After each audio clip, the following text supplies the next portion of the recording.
So, good morning, everyone. I'm Christine Guillermo, the leader of our group.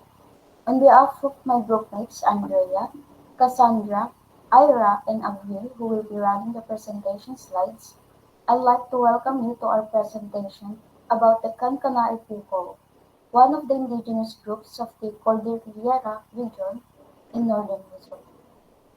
Next slide, please.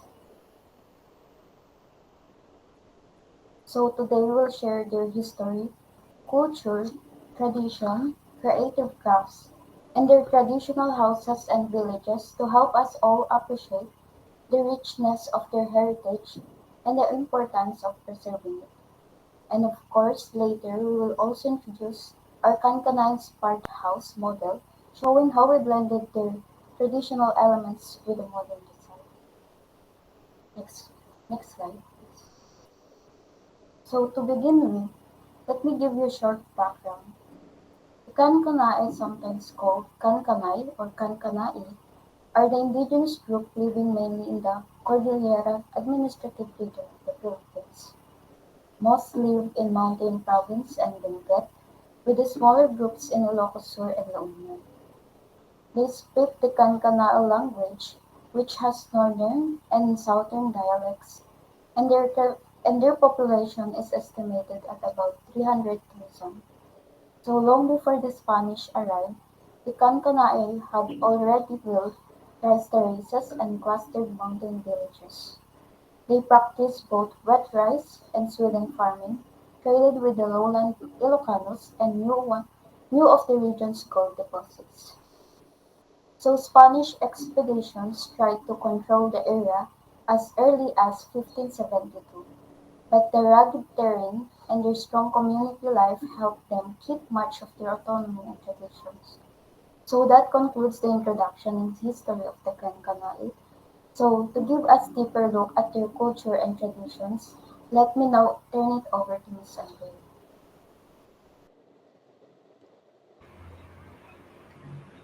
So for the culture, respect for elders. Kankanaey culture emphasizes respect for elders. They seek their advice, they value their wisdom, they honor their experience. Um, this respect preserves knowledge, and it maintains social harmony. It ensures continuity of traditions, and it recognizes their contributions. Next is hospitality. Kankanaey are known for their hospitality. They welcome guests, they offer food, they provide shelters. This tradition promotes goodwill, it strengthens relationships, it creates a sense of belonging, and it shows their generosity. Next is traditions.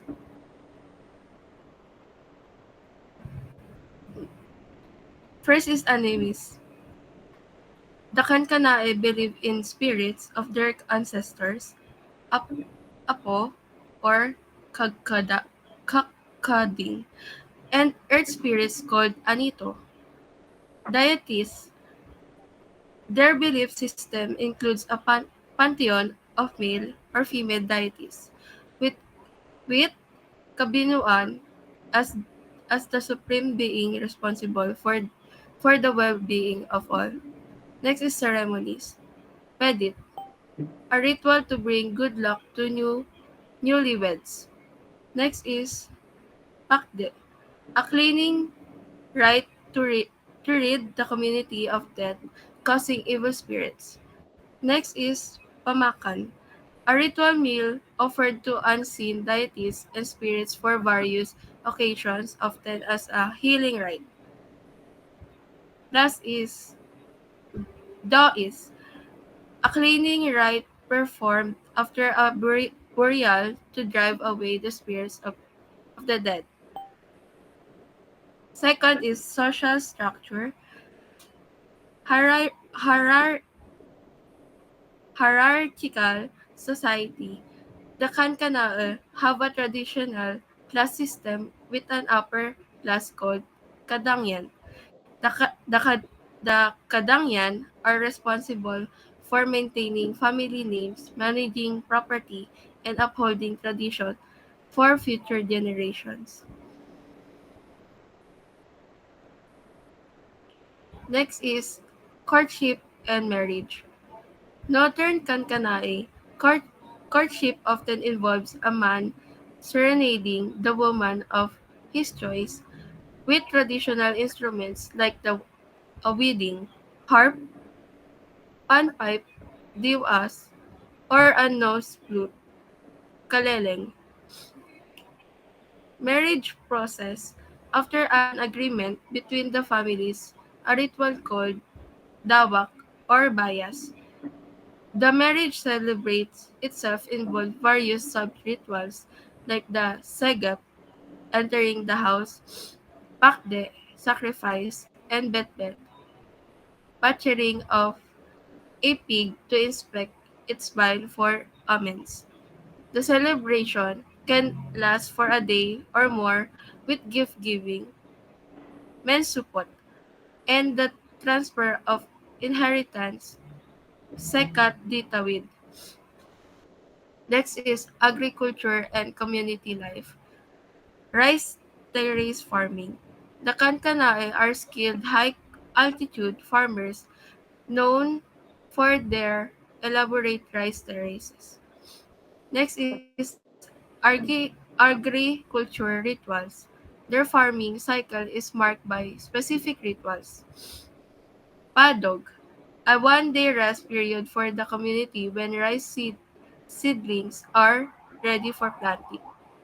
Next is Solong, a Thanksgiving rest day after the harvest season to celebrate a successful crop gathering.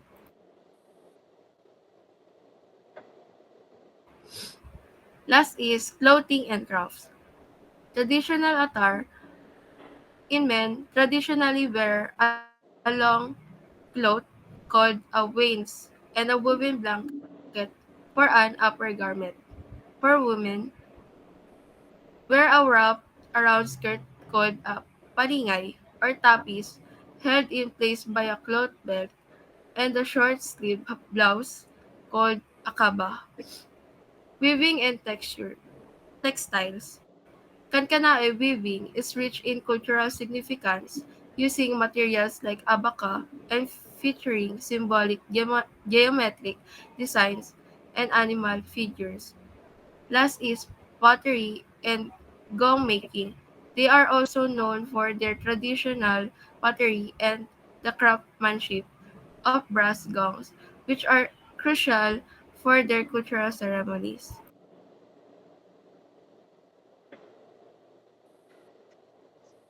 The Kankanaa is known for the creative crafts that reflect their culture, identity, and way of life. So these are some creative crafts of this tribe. So first is backstrap loom weaving, or also known as impaa. So it is a traditional method where the loom is tied to a post and the other end is strapped around the weaver's waist, making her body control the thread tension. It creates textiles with colorful patterns that symbolizes nature, identity, and tradition. So it has patterns like tiktiko, which is zigzag, matmata, nasa diamonds, sopo, flowers, and kulibangbang, which is butterflies, are common elements in weaving. So this craft is significant because the designs represent nature, spirituality, and cultural identity. It also preserves traditional skills passed down through generations. At the same time, it provides both functional clothing and ceremonial functions. Next is basketry and woodcraft. So the Kankanaa make baskets from bamboo and rattan, along with carved wooden tools and ornaments. So these crafts serve daily needs while carrying artistic and cultural designs. Basketry and woodcraft highlight the tribe's creativity and skills in using natural materials. They reflect resourcefulness in turning bamboo and wood into tools and art. So these crafts also preserve cultural expression while serving everyday needs. Next. So next one is pottery.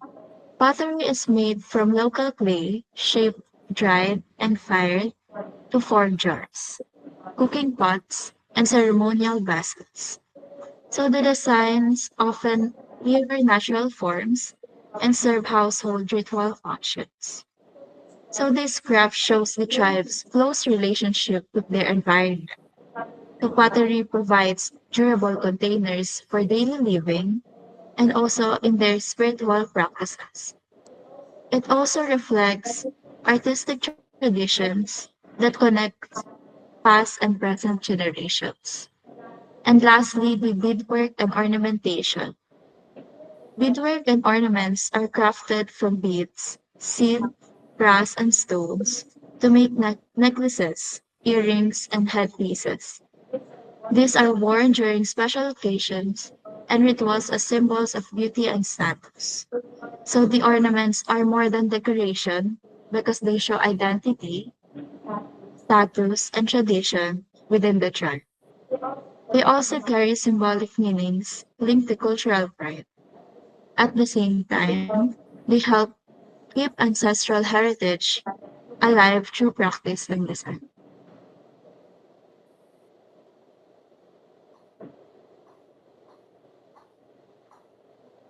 Let us now move on to the houses of the Kankanaey tribe. So the main material in making their houses stems from natural resources such as bamboo, nipa, stone, and wood. The traditional Kankanaey house are categorized into three types, with each type indicating the family's social status. So the number one is the Binangian house.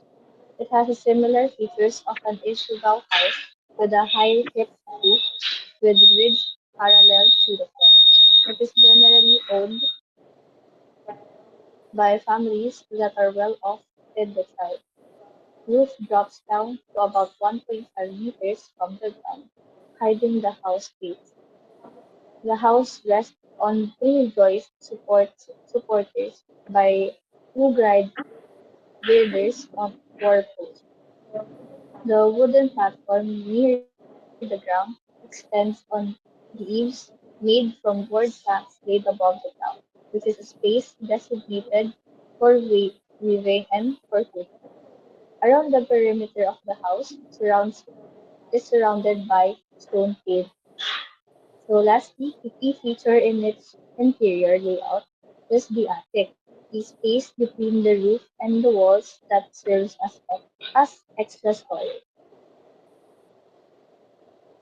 Next slide. So the next house is the APA or Napa house. It is typically owned by less prosperous people in the tribe. Its walls are perpendicular to the ground, surrounded by four main posts in the corners of the house. Its flooring is made from split bamboo and the lengths of which created a lightweight and strong flooring. It is a its key feature is a conical roof and it is lower and closer to the ground compared to the Binangian. Our third house is the Alaw. It is similar to the Apa house. It is also a dwelling for less prosperous people in the tribe. Its key feature is that it has a rectangular floor and its roof slopes down beyond the floor, which removes the need for walls.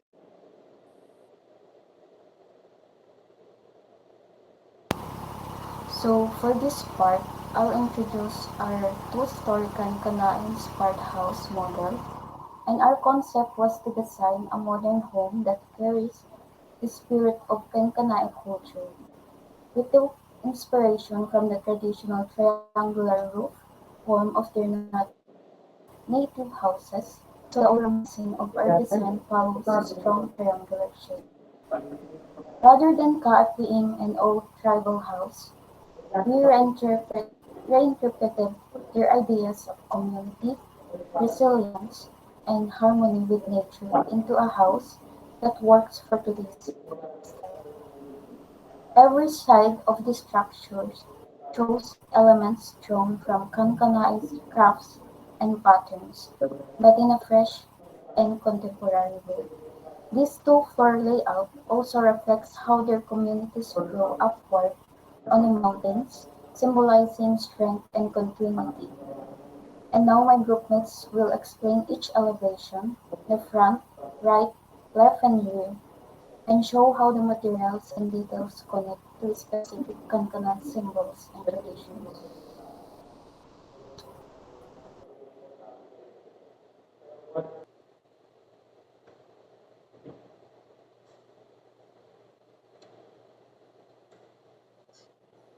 So for our front elevation, we can see the color red in the house, particularly in its red brick accent wall and the fence, as well as the door frame and the window. There are black accent colors along the trim of the house, such as above the garage and the rake of the roof. You can also see the color white along the pergola of the house, which complements the black trims. You also used white for the window on the second floor to highlight its features. Green was also added along the house, which can be seen by the vegetation along the facade of the house, which makes the atmosphere lighted. The roof incorporated a subtle hint of yellow through the use of rattan table and chairs placed on the porch, enhancing the overall aesthetic. We now have the triangular window, one of the key features of the house, placed on the second floor. It was inspired by the shape of the roof of the Kankanaey tribe, which is called the gable. In the traditional Kankanaey house, the gable is used as smoke vent, which protects the stored rice and crops in the attic. Moving on to the roof type, we chose a gable roof for the house instead of the traditional hip and gable roof commonly used by the Kankanaey tribe. This choice adds a modern touch and the pergola. So another key feature in this house is the window design. Instead of using plain glass windows, we opted for a design that represents the weaving patterns of the Kankanaey. The design pattern that we chose symbolizes the importance of nature and the environment, which shows the deep connection to the land and agriculture. The use of rattan. So on the porch, we can see outdoor chairs and a table made of rattan material, which the Kankanaey tribe usually uses in making their furniture due to its flexibility and strength. Lastly, the stone pavement and stairs. We use stone material for the pavement and the stairs to this entryway because the Kankanaey tribe is also known to place stone pavements around their houses. It serves as a protection from modern erosion, a durability and protection from unwanted animals such as snakes, insects, and pests from coming inside their house.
So for the left side elevation, the roofing style is following the resemblance of the Allow House, where the roof extends down to the ground. So this design reflects the traditional form while giving the house a protective character. So the windows are added to provide natural lighting and ventilation, making the space more comfortable and efficient. So the use of wooden frames for the windows also connects to the craftsmanship of the Kankanaey. Next.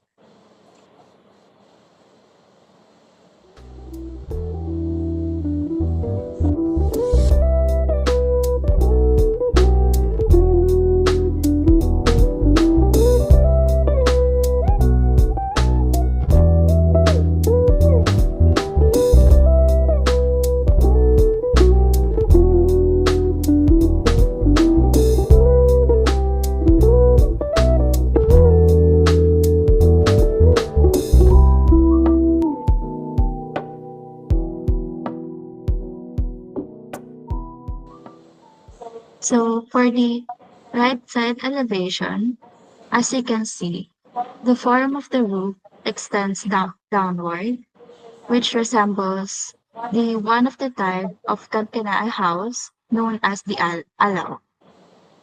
This is the Alaw's signature roof form.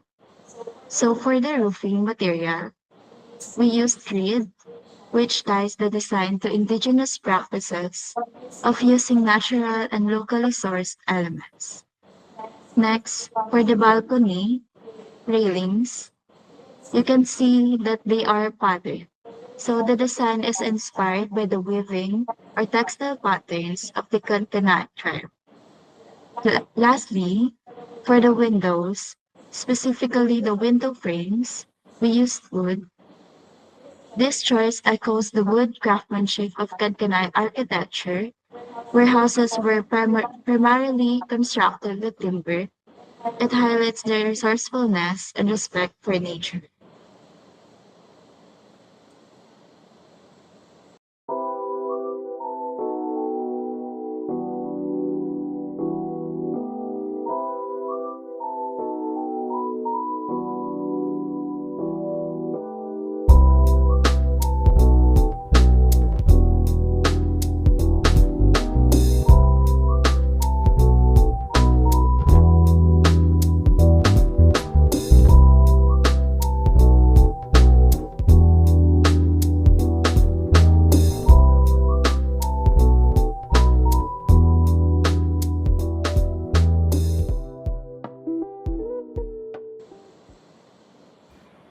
Lastly, for our rear elevation, the design integrates traditional Kankanaey weaving and basketry patterns into modern architectural elements.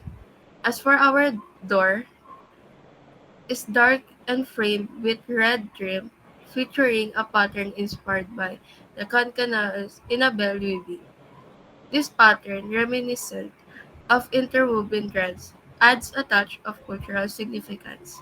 And for the windows, are designed with patterns inspired by Kankanaey basket weaving. The triangular window on the upper level is clear, while the smaller window on the side features a grid-like pattern mimicking woven basket designs.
So now we'll show you the 360-degree view of our model so you can see the overall design from every angle.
Watch Our Future, we'd like to summarize our key takeaways. So through this presentation, we explored the rich history and living culture of the Kankanaey people, their mountain settlements, their strength in preserving tradition, and their deep relationship with the land. Learning about their way of life reminded us that architecture is more than form, it reflects identity and values. Their vibrant customs and artistry, from weaving and metalwork to music and dance, show a community that expresses unity and meaning in every pattern and color. These practices guide uh, how we think about design and how we connect with the stories behind materials and shapes. So our two-story triangular house model carries the spirit forward. It is a modern home, but its shape, texture, and accents draw directly from Kankanaey traditions. By reinterpreting their symbols and crafts in a contemporary way, we show that heritage can inspire innovation and remain part of daily life. In the end, this project reminds us that respecting indigenous culture goes beyond remembering the past. It means building the future with those roots intact. Our Kankanae inspired design stands as a small tribute to a people whose resilience and creativity continue to shape the Cordillera and the Philippines as a whole. Thank you for listening and for sharing this celebration of culture and design.